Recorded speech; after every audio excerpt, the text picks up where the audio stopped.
السلام عليكم ورحمة الله وبركاته. الحمد لله رب العالمين. اللهم صل على سيدنا وحبيبنا مصطفى محمد صلى الله عليه وآله وصحبه أجمعين.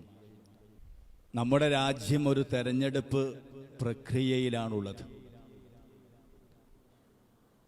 മലയാളികളായ നാമൊക്കെ ഈ മാസം 26-ാം തീയതി, കഴിഞ്ഞ മാസം 26-ാം തീയതി നമ്മുടെ സമ്മതിദാനാവകാശം വിനിയോഗിച്ചുകൊണ്ട് കാത്തിരിക്കുകയാണ്.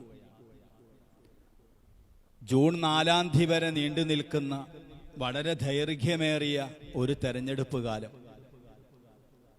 ആ തെരഞ്ഞെടുപ്പ് കാലം തീർന്ന് ജൂൺ 4-ാം തീയതി റിസൾട്ട് പ്രഖ്യാപിക്കപ്പെടുമ്പോൾ ഈ രാജ്യത്ത് എന്തെല്ലാം ഇമ്പാക്റ്റാണ് അല്ലെങ്കിൽ പ്രതിഫലനങ്ങളാണ് ഉണ്ടായിത്തീരുന്നത് എന്ന് വളരെ കൂടുതൽ ചിന്തിക്കേണ്ട ഒരു സമയത്തിലൂടെയാണ് നാം കടന്നു പോകുന്നത്.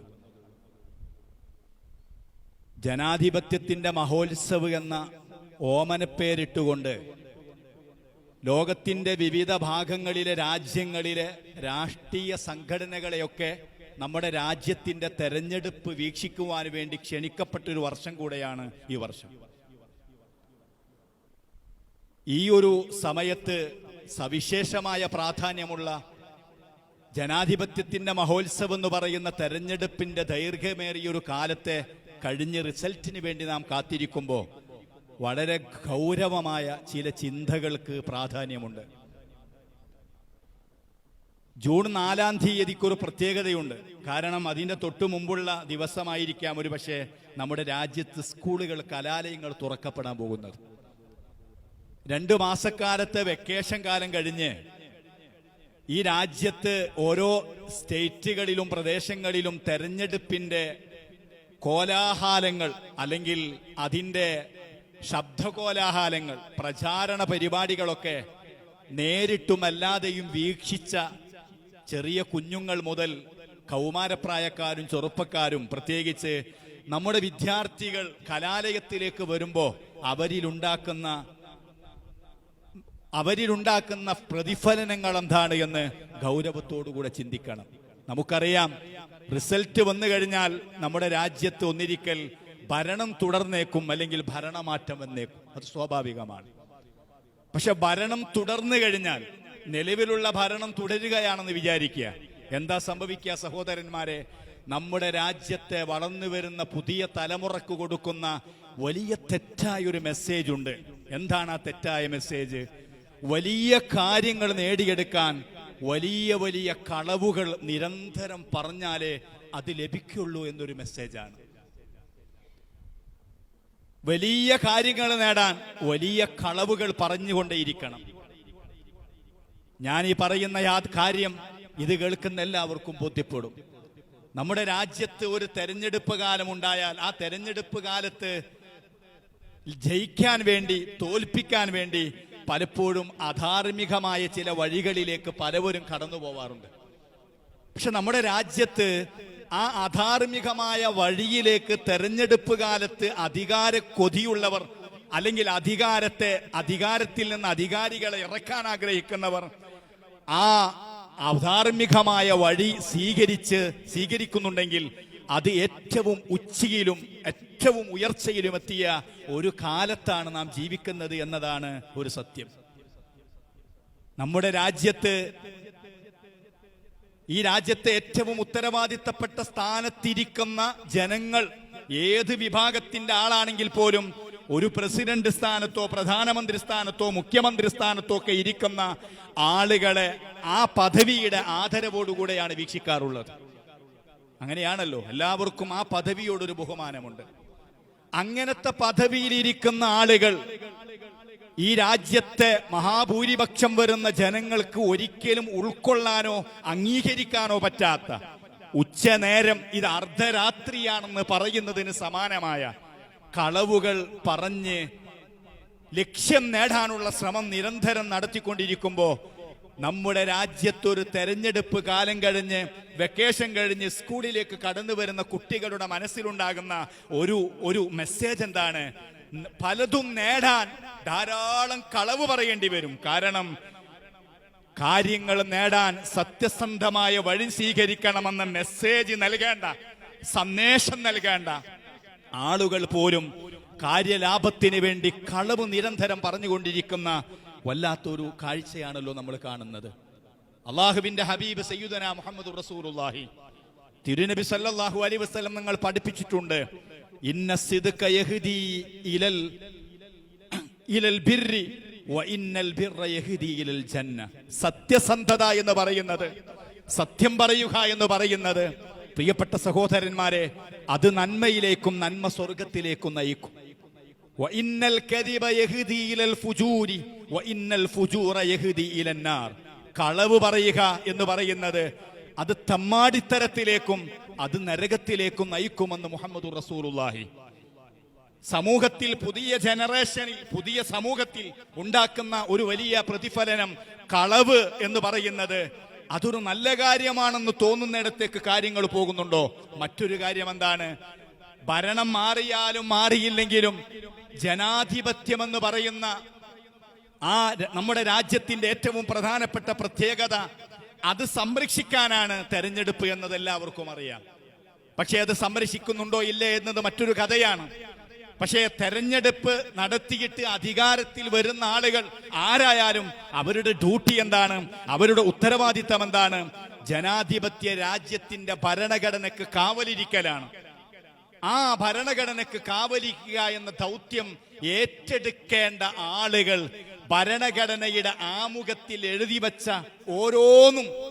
ഓരോ കാര്യങ്ങളും ഇല്ലായ്മ ചെയ്യുകയും അതിനെ ബലഹീനമാക്കുകയും ചെയ്യുന്ന ഒരു കാലത്താണ് നാം ജീവിക്കുന്നത്. നമ്മുടെ രാജ്യത്തിന്റെ ഭരണഘടനയുടെ ആമുഖത്തിൽ ലക്ഷ്യപ്രമേയമായി എഴുതി വെച്ച പ്രധാനപ്പെട്ട 4 കാര്യമുണ്ട്. അതിലൊന്നെന്താണ്? ജസ്റ്റിസ്, നീതിയാണ്.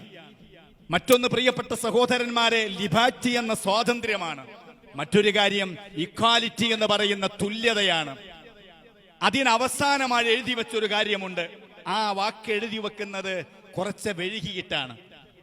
നമ്മുടെ രാജ്യത്തിന്റെ ഭരണഘടനാ ശില്പികളിൽ ഏറ്റവും പ്രമുഖനായ അംബേദ്കർ, ഭരണഘടനാ സമിതിയുടെ ചെയർമാനായ രാജേന്ദ്ര പ്രസാദിന് 1948 ഫെബ്രുവരി 21 ഒരു എഴുത്ത് കൊടുത്തയക്കുന്നുണ്ട്. എന്താണ് ആ എഴുത്തിലുള്ളത്?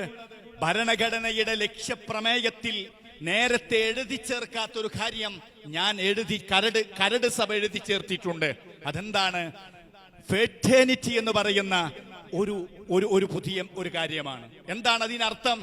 ഈ രാജ്യത്തെ ജനങ്ങൾക്കിടയിൽ ഉണ്ടാവേണ്ട സാഹോദര്യം, നമ്മുടെ രാജ്യം രാജ്യമായി നിലനിൽക്കണമെങ്കിൽ, ജനാധിപത്യമായി നിലനിൽക്കണമെങ്കിൽ, നമ്മുടെ രാജ്യത്തിന് വികസിക്കണമെങ്കിൽ, നമ്മുടെ രാജ്യത്തിന്റെ വികസനം ജനങ്ങൾക്കും സമൂഹത്തിനും ബോധ്യപ്പെടണമെങ്കിൽ നീതി വേണം, സ്വാതന്ത്ര്യം വേണം, തുല്യ അവകാശങ്ങൾ സംരക്ഷിക്കപ്പെടണം. അത് മാത്രം പോരാ, ഇതൊക്കെ ഉണ്ടായാൽ പോരാ, ഈ രാജ്യത്തെ ജനങ്ങൾക്കിടയിൽ സാഹോദര്യം ഉണ്ടാവണം. അതാണ് ഫെറ്റേണിറ്റി എന്ന് പറയുന്ന ഒന്നുകൂടെ സാഹോദര്യത്തിന്റെ പ്രാധാന്യം കൂടെ എഴുതി വെച്ചത്. അത് എഴുതി വെക്കുക മാത്രമല്ല, 1948 നവംബർ മാസത്തിൽ നടന്ന ഭരണഘടനാ സമിതിയുടെ അഥവാ നിർമ്മാണ സഭയിൽ വെച്ച് തകുർദാസ് ഭാർഗവ എന്ന ഭരണസമിതിയിലെ പ്രമുഖനായ ആൾ പ്രസംഗത്തിൽ പറഞ്ഞൊരു കാര്യമുണ്ട്. സാഹോദര്യമെന്ന പ്രയോഗം ഈ രാജ്യത്തിന്റെ ഭരണഘടനയുടെ ആമുഖത്തിൽ ഉൾപ്പെടുത്തിയ അംബേദ്കറിനെ ഞാൻ അഭിനന്ദിക്കുകയാണ്. കാരണം നീതി, സ്വാതന്ത്ര്യം, തുല്യത, സാഹോദര്യം എന്നിവ കണ്ടെത്താൻ കഴിയുന്നുണ്ടെങ്കിൽ ഇതൊരു മികച്ച ഭരണഘടനയാണ്. ഞാൻ പറഞ്ഞു വരുന്നത്, തെരഞ്ഞെടുപ്പ് എന്ന് പറയുന്നത് അത് ജനാധിപത്യത്തിന്റെ മഹോത്സവമെന്ന് വിശേഷിപ്പിക്കപ്പെടുന്നുണ്ടെങ്കിൽ ആ തെരഞ്ഞെടുപ്പിന്റെ ലക്ഷ്യം ഭരണഘടനയ്ക്ക് കാവലിരിക്കുന്നവർ അധികാരത്തിലേക്ക് കൊണ്ടുവരലാണെങ്കിൽ ആ ഭരണഘടനയുടെ ആമുഖത്തിൽ ലക്ഷ്യപ്രമേയത്തിൽ എഴുതി വെച്ച ഫെറ്റേണിറ്റി എന്ന ജനങ്ങൾക്കിടയിലുള്ള സാഹോദര്യം ഈ തെരഞ്ഞെടുപ്പ് കാലത്ത് ഏറ്റവും ഉത്തരവാദിത്തപ്പെട്ട സ്ഥാനത്തിരിക്കുന്ന ആളുകൾ അഥവാ അതില്ലാതെയാക്കിക്കൊണ്ടിരിക്കുകയാണ്. ജനങ്ങൾക്കിടയിൽ ഭിന്നത സൃഷ്ടിച്ചുകൊണ്ടിരിക്കുകയാണ്. ഈ രാജ്യത്തെ ഏറ്റവും പ്രധാനപ്പെട്ട ന്യൂനപക്ഷമാകുന്ന മുസ്ലിം സമുദായം അടക്കമുള്ള ആളുകളെ അരുഹവൽക്കരിക്കാനുള്ള ശ്രമം നടത്തിക്കൊണ്ടിരിക്കുകയാണ്. ഈ ഭരണഘടന, ജനാധിപത്യ ഭരണഘടന സംരക്ഷിക്കാനുള്ള ജനാധിപത്യത്തിന്റെ മഹോത്സവാകുന്ന തെരഞ്ഞെടുപ്പ് കാലത്ത് പ്രിയപ്പെട്ട സഹോദരന്മാരെ, ജനങ്ങൾക്കിടയിൽ അനൈക്യം, ഛിദ്രത, അകൽച്ച, ഭിന്നത സൃഷ്ടിക്കാനുള്ള നിതാന്തമായ നിരവധി ശ്രമങ്ങൾ ഓരോ ദിവസവും ഈ രാജ്യത്തിന്റെ വിവിധ ഭാഗങ്ങളിലുള്ള പ്രചാരണ യോഗങ്ങളിൽ നിന്ന് നമ്മൾ കേൾക്കുന്നുണ്ടെങ്കിൽ, രാജ്യത്ത് റിസൾട്ട് വന്ന് ഭരണം മാറിയാലും മാറിയില്ലെങ്കിലും ഈ രാജ്യത്തെ ജനങ്ങൾക്കിടയിലുണ്ടായ ഗ്യാപ്പ് ഈ രാജ്യത്തിന്റെ വികസനത്തിന് തടസ്സമാണ്. ജനാധിപത്യ ഇന്ത്യയുടെ നിലനിൽപ്പിന് തടസ്സമാണ്. ഞാൻ പറഞ്ഞു വരുന്നത്, അള്ളാഹുവിന്റെ ഹബീബ് സയ്യിദുനാ മുഹമ്മദുർ റസൂലുള്ളാഹി തിരുനബി പഠിപ്പിച്ച ഒരു ഹദീസ് നമുക്ക് ഹദീസുകളിൽ കാണാൻ കഴിയും. അങ്ങനെ ഒരു ഹദീസ് കാണുന്നുണ്ട്. എന്താണത്? അൽ ജമാഅത്തു റഹ്മത്തുൻ വൽ ഫിർഖത്തു അദാബുൻ. ഐക്യമെന്ന് പറയുന്നത്, യോജിപ്പ് എന്ന് പറയുന്നത് അത് റഹ്മത്താണ്, കാരുണ്യമാണ്. ഭിന്നത, അനൈക്യം, ശൈഥില്യം എന്ന് പറയുന്നത് അത് വലിയ അദാബാണ്. കാരണം അങ്ങനെയാണ് ഇതിന്റെ അവസ്ഥ. അത് ഫ്രണ്ട്സുകൾക്കിടയിലായാലും, അതൊരു കുടുംബത്തിലായാലും, അതൊരു ഗ്രാമത്തിലായാലും, അത് വിവിധ സമുദായങ്ങൾക്കിടയിലായാലും, അത് ഓരോ രാജ്യത്തെ പൗരന്മാർക്കിടയിലായാലും, അവർ തമ്മിൽ മാനസികമായി, സാമുദായികമായി അല്ലെങ്കിൽ വർഗീയമായി ധ്രുവീകരിക്കപ്പെട്ട് അവർക്കിടയിൽ അകൽച്ച കൂടിക്കൊണ്ടിരുന്നാൽ ഈ ജനാധിപത്യത്തിന്റെ മഹോത്സവത്തിന് എന്ത് പ്രസക്തിയാണുള്ളത്? ഈ തെരഞ്ഞെടുപ്പിന് എന്ത് പ്രസക്തിയാണുള്ളത്? ഈ തെരഞ്ഞെടുപ്പിന്റെയും പ്രാധാന്യം പറയുന്നതിന് എന്ത് അർത്ഥമാണുള്ളത്? അതുകൊണ്ട് ഈ രാജ്യത്ത് തെരഞ്ഞെടുപ്പ് കഴിഞ്ഞ് ജൂൺ 4-ന് പെട്ടി പൊളിക്കുമ്പോൾ, പെട്ടി തുറക്കുമ്പോഴേക്കും ഈ രാജ്യം ഭാവിയിൽ അഭിമുഖീകരിക്കാനിരിക്കുന്ന ധാരാളം ദുരന്തങ്ങൾ നാം ആശങ്കയോടുകൂടെയാണ് നോക്കിക്കാണുന്നത്. അതുകൊണ്ട് നമുക്ക് പറയുവാനുള്ളത്, പ്രിയപ്പെട്ട സഹോദരന്മാരെ, തെരഞ്ഞെടുപ്പിൽ മാത്രമല്ല, ഇതുപോലത്തെ കാര്യങ്ങളിൽ മാത്രമല്ല, ഏത് കാര്യങ്ങളിലും സ്വാർത്ഥ ലാഭത്തിന് വേണ്ടി ജനങ്ങൾക്കിടയിൽ അനൈക്യമുണ്ടാക്കരുത്. സ്വന്തം കാര്യം നേടാൻ വേണ്ടി വ്യക്തികൾക്കിടയിൽ ഭിന്നിപ്പുണ്ടാക്കരുത്, കുടുംബത്തിൽ ഭിന്നിപ്പുണ്ടാക്കരുത്, നാട്ടിൽ ഭിന്നിപ്പുണ്ടാക്കരുത്, ജനങ്ങൾക്കിടയിൽ അനൈക്യമുണ്ടാക്കരുത്. വിവിധ സമുദായങ്ങൾക്കിടയിൽ അനൈക്യമുണ്ടാക്കി, ജനങ്ങൾക്കിടയിൽ തർക്കങ്ങൾ ഉണ്ടാക്കി കാര്യം നേടുന്ന ഒരു വല്ലാത്ത പൈശാചികമായ, വളരെ മോശമായ ചൈതിയിൽ നിന്ന് എല്ലാവരും വിട്ടുനിന്നാൽ മാത്രമേ നമ്മുടെ ജീവിതത്തിൽ സന്തോഷങ്ങൾ ഉണ്ടാവുകയുള്ളൂ, സമാധാനം ഉണ്ടാവുകയുള്ളൂ, പുരോഗതി ഉണ്ടാവുകയുള്ളൂ. അള്ളാഹു നമ്മുടെ രാജ്യത്തെ മുഴുവൻ പൗരന്മാർക്കും, എല്ലാ ജനവിഭാഗങ്ങൾക്കും, എല്ലാ സമുദായങ്ങൾക്കും ഏറ്റവും ഗുണകരമായ രാജ്യത്തിന്റെ ഭാവിയും അതുപോലെ ചരിത്രവുമൊക്കെ ഏറ്റവും അർത്ഥവത്തായ രൂപത്തിൽ സംരക്ഷിക്കാൻ പറ്റുന്ന അധികാരികൾക്ക് അധികാരം അല്ലാഹു നൽകട്ടെ എന്ന് ദുആ ചെയ്ത് ആഖിറു ദഅ്വാനാ അൽഹംദുലില്ലാഹി റബ്ബിൽ ആലമീൻ. അസ്സലാമു അലൈക്കും വറഹ്മത്തുള്ളാഹി വബറകാതുഹു.